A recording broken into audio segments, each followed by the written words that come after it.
need to be reading off my notes to try to keep my mind straight and not get lost in my attention deficit disorder. So I'm in San Francisco and staying here because I was presenting at this conference, which was organized by Heffernan. If you go to heffernan.net, you can see a lot of good information on a lot of topics related to these matters. As you may or may not know, there's been a rebirth of interest in research in psychedelic substances in the last 10 or 15 years. Major hospitals, universities, and other institutions are studying psilocybin, MDMA, LSD, ayahuasca, ketamine, and a variety of other substances to treat a wide variety of disorders and to explore the human psyche.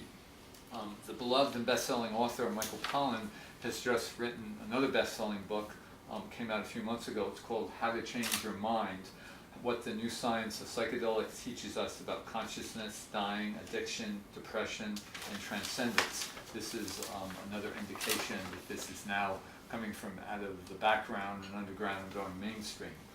So we're at a new cultural turning point regarding psychedelics, and perhaps a new cultural turning point in our culture because of them. So much so that the symposium I was at, it was covering things like capitalism's systemic issues, will they emerge in psychedelic medicine and practices, psychedelic therapists' opportunities and challenges, psychedelics and drug policy, medicalized, decriminalized, legalized, psychedelic sexual and gender minorities, psychedelic inclusions and diversity.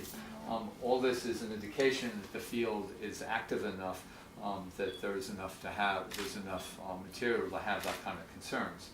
Of course, the interest, use, and inquiry about psychedelics is not confined to academic and research institutions. Many people are using them outside of these legally recognized settings. I was at the symposium to address the legal and social issues around ayahuasca circles in the US. If you don't know, ayahuasca, it's a psychedelic plant admixture from the Amazon that's been traditionally used for healing and for spiritual illumination. Over time, it spread throughout the Amazon basin and to other parts of South America, creating a rich diversity of uses and which has affected healing modalities, spiritual practices, arts and crafts, and music. Its use is now global, such that shamans and curanderos, practitioners of Brazilian syncretic religions, and purveyors of novel manners of uses of ayahuasca travel throughout the world or within regional communities, spreading its medicinal and spiritual power. So there's many groups and individuals in the United States using ayahuasca, and it creates a vibrant and complex emerging community of various traditions and new syncretic uses. The Supreme Court unanimously ruled about 10 years ago in favor of one Brazilian religion's right to use ayahuasca. It was a unanimous decision that set a precedent for other groups to follow. So part of my effort in this emergent community is to try to create consensus around best practices to protect the health and well-being of communities and participants, and to understand the legal issues and to encourage people to be discreet and careful. The government at this time is not pursuing or prosecuting ayahuasca. They seem to understand that it's different from other controlled substances. It's not, quote unquote, recreational, and by the way, I have some issues with that word because recreation can be as profound as well as pleasurable. That's a different topic, though. So they seem to understand that there's no widespread trafficking in it. People aren't ending up in the emergency rooms too often. For the most part, its use is spiritual and therapeutic. People are using it to overcome addictions. Veterans are using it for PTSD, and others are engaging in well-defined religious uses of it. So after losing several major court cases and having their hands filled with the opioid epidemic, methamphetamines and synthetic cannabinoids, the government doesn't seem to be inclined to spend resources and looking for a sacred plant medicine from the rainforest. Yet, it's still considered a controlled substance, so most people's use of it is technically illegal, and there are still problems and arrests concerning it. Not everyone using it and serving it is grounded and as skilled as necessary in its power, given the power of its medicine, the way they're using it. Hence the efforts of myself and my colleagues to help clarify issues and encourage wise use and strong community around the use of ayahuasca and other psychedelic medicines. And as I said, if you visit shakruna.net or the Ayahuasca Defense Fund, you can see some more issues involved here. Now, I've said a lot and I've covered a lot, but I've hardly covered anything. So I hope there's some questions.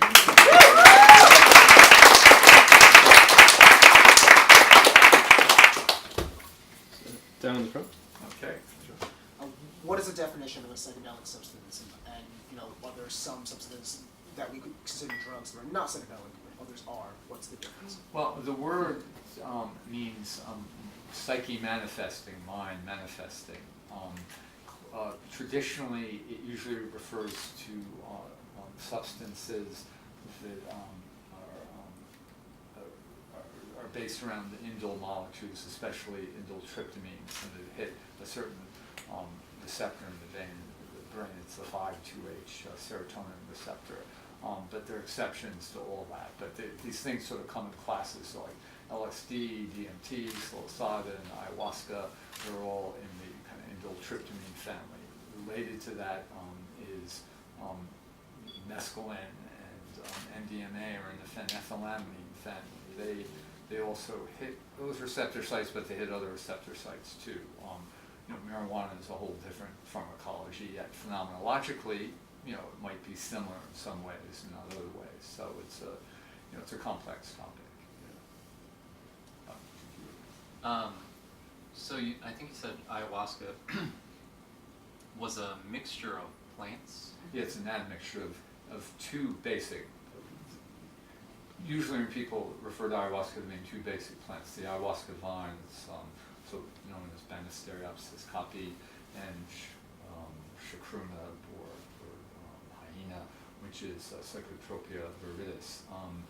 Throughout the most consistent thing throughout the Amazon is the ayahuasca vine in ayahuasca preparations. Sometimes it's just used alone, sometimes other things rather than that plant is in it, sometimes several plants are mixed in it. But there's a strong tradition of just using those two plants, and that's the common version that's spreading around the world. Any part of the plant?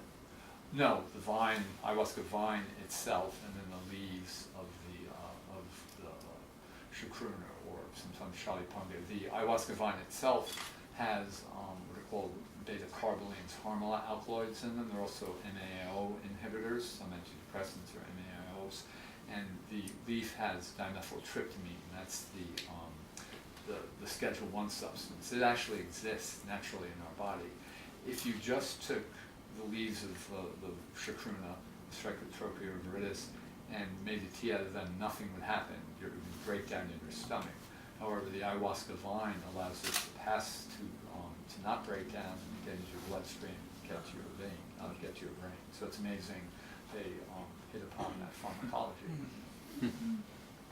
Realistically, where do you think the sociocultural acceptance of psychedelics is going? Do you think it's, in certain circles, it's obviously becoming more accepted, but in others, I feel it's been stagnant?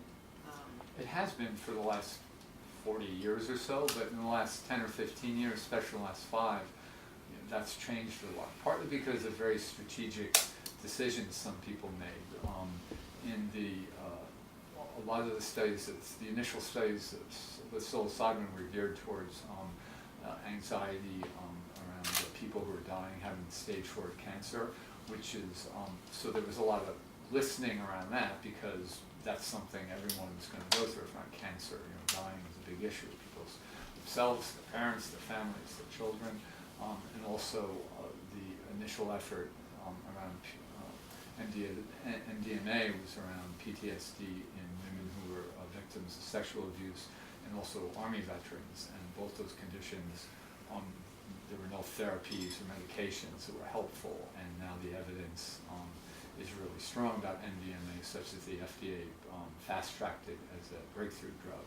So as that research becomes more well-known and there's evidence for it on top of things like Michael Pollan's book and the ever-growing use outside of those settings, I think it eventually will be a lot more accepted than it has been. I mean, it got swept up and was also helped to be, it was one of the catalysts of the whole cultural revolution of the 60s, so it was kind of inevitable that, that this was going to happen. So I mean, someone once said in the 1960s, our culture took LSD and and freaked out. But one point, and Michael Pollan makes this point in his book very well, is that sometimes when people think of psychedelics, they think it kind of, research kind of began and ended in 1960 to 63 with Timothy Leary, but it was really started 10, 13 years before, and he was really, in terms of research, just a side note and someone who helped derail it. He wasn't really he was a significant cultural force. He was not a particularly good researcher. Oh, I'm sorry. Thank you. Yeah. Two quick questions. You can answer which you want. Firstly, what is your take on microdosing, which is a trend that is taking over? That I've saw a few documentaries. And also, secondly, do you think that literary pieces, for example, Aldous Huxley's Island, would be a useful tool in promoting a healthy and spiritually enriching, elevating, societal elevating tool for us all? Well, microdosing is really interesting. I mean, the literal jury is still out. They're just beginning to do natural research. Yeah, we're just waiting to see what happens. People are reporting really good effects on it. Right now it's hard to say. I don't microdose LSD, and I tried to microdose ayahuasca, but I just found that even in really small doses, it was affecting me not in a large way, but enough that I didn't feel that it was going to be useful for me in that way. So I can't really speak from personal experience, but just from a pharmacological point of view, it makes sense. So that if you alter it in let's say with LSD, that if you alter brain chemistry in a very subtle way like that, in the way that happens with antidepressants, but in this case it's a more dynamic molecule and with less negative side effects as opposed to other antidepressants or brain enhancements. It's hard to say. About Aldous Huxley's Island, I mean, he did paint an amazing social, cultural picture in that book, and it certainly is an interesting framework to look at. I mean, as a novel, it actually wasn't that good in terms of the writing. His earlier novels were better, but his book of ideas was great, and I think there'll be an emergence of other people, working in that. But you have Huxley on one hand, and then you have John Ronson on the other hand with the psychopath test. The what test? I'm sorry. The psychopath test. It's this journey he undergoes, studying psychopathy, and there's this one segment where he interviews a lot of doctors who did these experimental healing sessions with LSD for psychopathy. Psychopathy. Sorry, English is my second language. And then they interviewed some of the veteran psychopaths that underwent that study with LSD. Because the doctors claimed that after a while with LSD, they kind of they got cured and they became better at engaging in interpersonal interactions and whatnot. And then what was really chilling is that the psychopaths said, no, this for us was psychopath finishing school, because we learned how to fake it so well that we got out of that place. Yeah, well, so now the rest of the world can never know if we fooled these guys, we're good. Yeah. And so that's kind of what I wanted to ask you, because on one hand you have Island, but then you have the psychopath test, and where does that all where does that meet in the middle? Well, I mean, what I like to say is, for instance, with ayahuasca, it's a magic brew, but it's not a magic bullet. I mean, the proverbial set and setting is really, really important, and it's also, your intent is very important too. Because sometimes people say, "Oh, this person's been using this for all these years. How come they're not, better or more enlightened, or just, a better person?" In the case of psychopaths, they had a particular intent. It can actually empower that. In a way, it's like meditation, I mentioned about Buddhist Dharma, we're very involved with Buddhist Dharma, but the heart of Buddhist Dharma is not meditation per se. That's one of the core practices. The heart of it is engaging all of life and engaging your whole mind, body, and relationships. But meditation in itself can be used to train. Zen teachers train kamikaze pilots in World War II, and you can use mindfulness and concentration to focus your ill intent also. Mm-hmm. It all depends on what it depends on. Even that depends. Yeah. but on like kind of a broad global cultural level, at least in our time and our culture, there's something about these certain psychedelics that seem to lead to certain common effects of empathy and open-mindedness. But it's not a given. So you got to take it. Thank you. Is that question over here to your right? Okay. Yeah, I can't see anybody there. I'm just assuming from the talk that, I don't know directly, but I'm sure you know of MAPS. Oh, sure. Yeah, I mean, like, but they you guys help work? with our Yeah, conference. Sure. it sounded very much. NAPS is the Multidisciplinary Association for Psychedelic Studies. They began a lot of this strategic work towards legalization and research 35 years ago when it seemed impossible to do it. They were like one of I the had first taken a websites on the internet, I think, Yeah. maps.org. I took a drugs and society class, and for my final, had to do an LSD paper, and so I was Oh, yeah? so I had to do a lot of great. But no, I mean, it was surprising that they had been doing it for so long, because you don't hear about it, like the scientific side of it. Like Yeah. It's only been in the last 2 or 3 years before that major newspapers and websites is starting to report on it, which is why Michael Pollan's book is such a big deal, because he's a great writer and a best-selling author, and I was like happily taken aback. Like, he's writing a psychedelic. Yeah. And he took them too. When he was writing the book, he took them for some personal reasons too. And I saw him talk recently. He got up and said, "So people are wondering, what the hell is a food guy doing talking about psychedelics?" And he said he wanted to normalize the conversation and let people know what the present state of affairs is. Yeah. In that regard too, I remember years ago a researcher, I don't think he was even involved in the psychedelics, this is before the research opened up again, he said, this is absurd, this can't last, this moratorium, because it's never been the case that a whole domain of pharmacopoeia has been just taken out of scientific investigation. That's completely anti-rational, anti-science, so it has to get back on the table, and it has. One more question. One more question? One more question. Well, You've been Jay. raising your okay, hand. sorry, yeah. Thank you. Sorry. So I'm fascinated by plants, and I use Wikipedia to fall asleep. So I recently worked my way through the list of psychotropic plants, which was absolutely fascinating. And one of the things I came across in a lot of articles was like a distinction, and you kind of touched on this, but a distinction between the quote-unquote recreational effects of something versus the like entheogenic effects. So like that the intent actually can alter the experience and maybe even like the bioactivity or like the way that it actually acts in the body. And I just wanted to hear you talk a little more. Yeah, I about mean, I haven't seen any research about how the intent of psychedelics actually on the physiological level, but it makes sense. I mean, we can, you know that phenomenologically in your life. If you focus on one thing, then, or how you focus on something really actually can have a profound effect in your behavior. We were talking about that the other day. If you're nervous, but you just recategorize it as you're excited, suddenly, that recontextualizes that. But there's a physiological, correlate as well as maybe a catalyst to that too. So yeah.